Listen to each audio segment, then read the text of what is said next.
Hello दोस्तों, math जागरण में आप सभी को स्वागत है और मैं हूं दिनेश कुमार। मैं आज आपको एलसीएम और एचसीएफ का जो है दो प्रश्न लेकर के आया हूं और दोनों प्रश्नों को बहुत ही ज्यादा मतलब कि अच्छे से बताने की कोशिश करूंगा।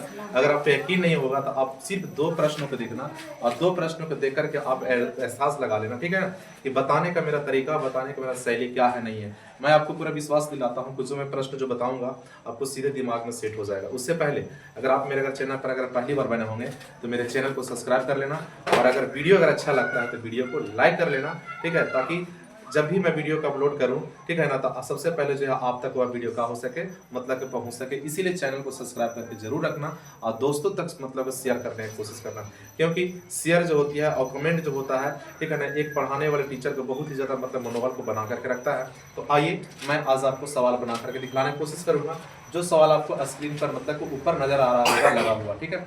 देखिए प्रश्न क्या बोलता है और बहुत ही अच्छा सवाल है और एग्जाम में पूछता है, किसी प्रकार के एग्जाम में जो है यह प्रश्न देखने के लिए मिलता है, ठीक है।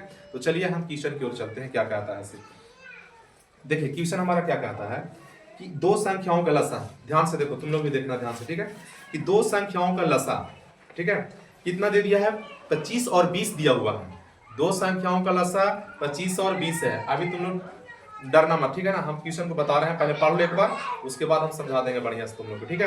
कि दो संख्याओं का लसा 25 और 20 है और मासा कितना दिया हुआ है, 12 दिया हुआ है। फिर कहा था कि इनमें से यदि एक संख्या 504 है, ठीक है, तो बताओ कि दूसरी संख्या क्या होगा। सबसे पहले तुम लोग क्या करना, एक फार्मूला तुम लोग याद करके रखना। अगर इस फार्मूला को तुम लोग याद करके रखोगे तो एक तरह से 4 गो प्रश्न तुम लोग को बनेगा। बात समझ में आ रहा है ना। इसीलिए एक फार्मूला को याद करके रखना, 4 गो तुमसे इस प्रश्न का हो जाएगा, बन जाएगा। अगर विश्वास नहीं है तो देखना चैप्टर में तुम लोग उलट करके, ठीक है। देखो एक फार्मूला तुम लोग लिख करके रखना, क्या चीज हम लिख दे रहे हैं, ठीक है। फार्मूला हमारा होगा कि पहली संख्या गुने, ठीक है, पहली संख्या, ठीक है, पहली संख्या गुने दूसरी संख्या, ठीक है, पहली संख्या गुने दूसरी संख्या बराबर फार्मूला होता है लसा गुने मसा। लसा गुने मसा होता है, क्या होता है, लसा गुने मसा होता है। याद करो पहली संख्या बराबर फार्मूला क्या होता है, ठीक है ना, पहली संख्या बराबर होती है, पहली संख्या गुने दूसरी संख्या बराबर फार्मूला होता है लसा गुने मसा।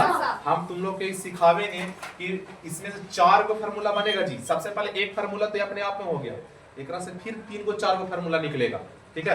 कहीं पूछेगा बता पहली संख्या वाला फार्मूला क्या होगा, कहीं पूछेगा दूसरी संख्या वाला फार्मूला क्या होगा, कहीं पूछेगा लसा बराबर क्या होगा, कहीं पूछेगा मसा बराबर क्या होगा। बात समझ में आ रहा है ना, ठीक है। तो तुम लोग का हम पूरा बेसिक से बतावेगा, हम डायरेक्ट ये प्रश्न बता रहे हैं तुम लोग को, ठीक है, और समझा देंगे, पूरा विश्वास है कि समझा देंगे बढ़िया से। फिर से प्रश्न का हम पढ़ रहे हैं, ठीक है। जैसे जैसे प्रश्न कह रहा है ना, प्रश्न में जो जो किया कह रहा और जो जो दिया हुआ है वो चीजवा के यहाँ पर तुम लोग रख लेना सिर्फ। बात समझ में आया। अगर दोनों संख्याओं कहेगा ना, दोनों संख्या देखो पहली संख्या और दूसरी संख्या, दोनों संख्याओं का गुणनफल कहने का मतलब देखो पहली संख्या और दूसरी संख्या का गुणनफल, ठीक है। प्रश्न में कहा कि दो संख्याओं गुणनफल, दो संख्याओं का लसा कितना है, 25 और 20। लासा ना बताओ, इसमें लासा तुम लोग कहां पर नजर आ रहा है, देखो यहां पर है ना। तो लासा कितना दे दिया है, 25 और 20। तो लासा के सामने लिख लीजिए 25 और कितना 20।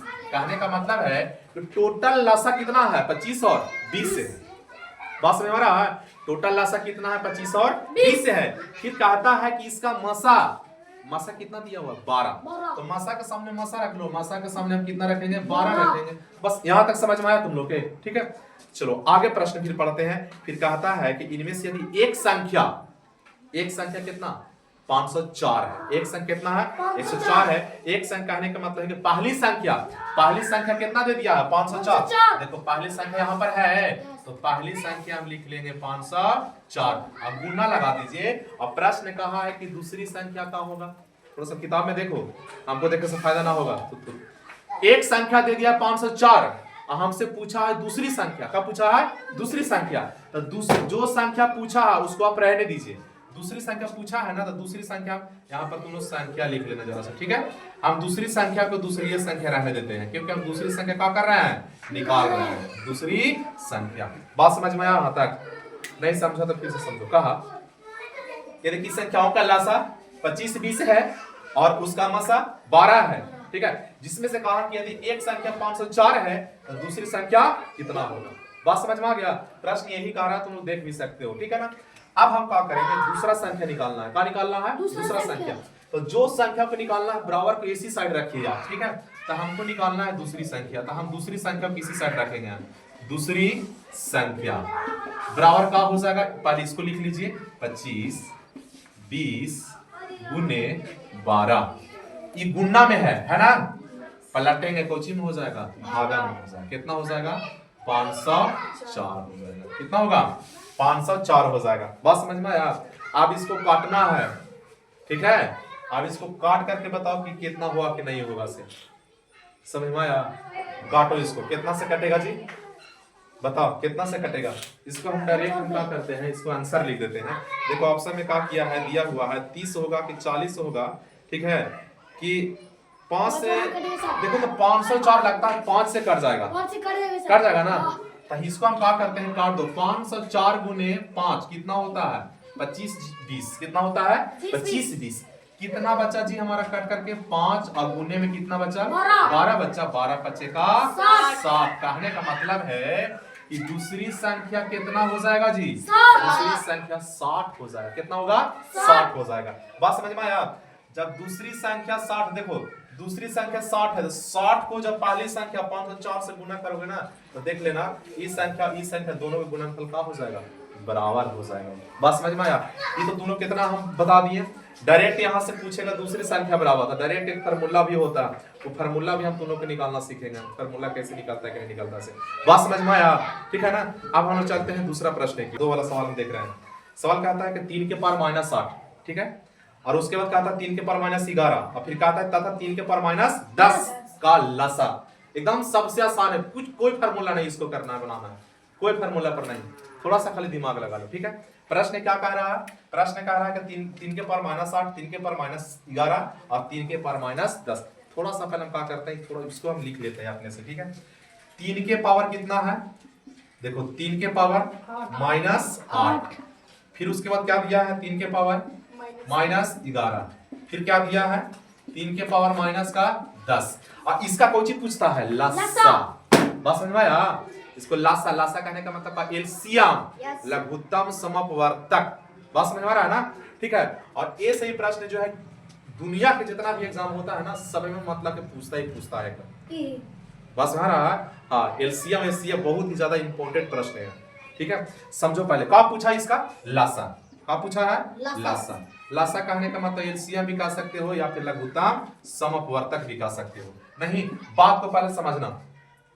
अगर पावर में हो, ठीक है, देखो पावर में है ना, पावर में कुछ रहे उसको हमको कोई प्रभाव पड़ने वाला नहीं है। लेकिन सबसे पहले इसको समझना कि अगर बेस कहने का मतलब का आधार, नीचे वाला सब जगह पर एक ही होना चाहिए, सब जगह पर हमेशा एक ही देगा, हमेशा। जैसे आधार है, नीचे वाला का आधार कहते हैं ना, और ऊपर वाला को पावर, नीचे वाला को आधार और ऊपर वाला को पावर। नीचे वाला आधार सब जगह एक समान रहेगा, 4 है तो सब जगह 4 है, 5 है तो सब जगह 5 है, 10 है तो सब जगह 10। लेकिन चेंज कौची रहेगा? पावर। कौची रहेगा? पावर। बात समझ में आया। पावर कुछ बदल बदल कर दे, हमको कोई परेशानी नहीं है, लेकिन आधार हमको एक समान होना चाहिए, माने एक जात का होना चाहिए। बात समझ रहा है ना, एक जात का होना चाहिए। 2 है तो सब में 2 होगा, 4 है तो सब में 4 होगा, 6 है तो सब में 6 होगा।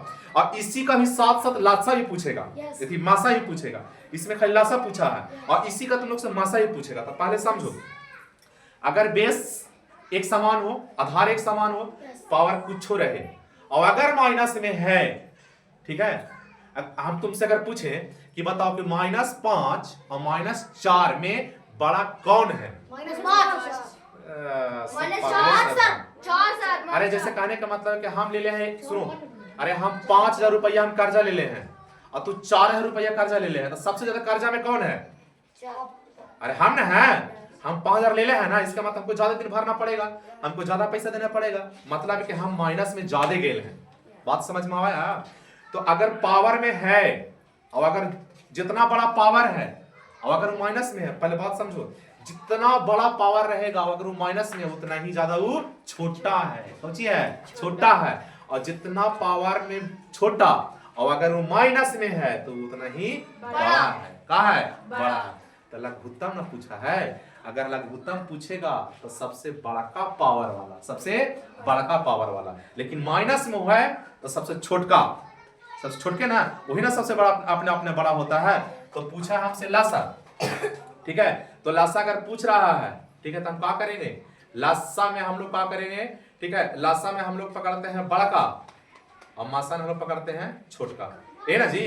अरे प्रश्न ही ना कह रहा है, ठीक है ना। तो क्या हो जाएगा? देखो बताओ, सबसे बताओ एक में बड़ा कौन है? 301 प्रोफेसर। 3 सबसे बड़ा ही ना है? यस है? माने कि जे जितना छोटा वो तो बड़ा। बड़ा, तो कौन हो जाएगा? 3 के पावर माइनस 8 हो जाएगा। क्या होगा?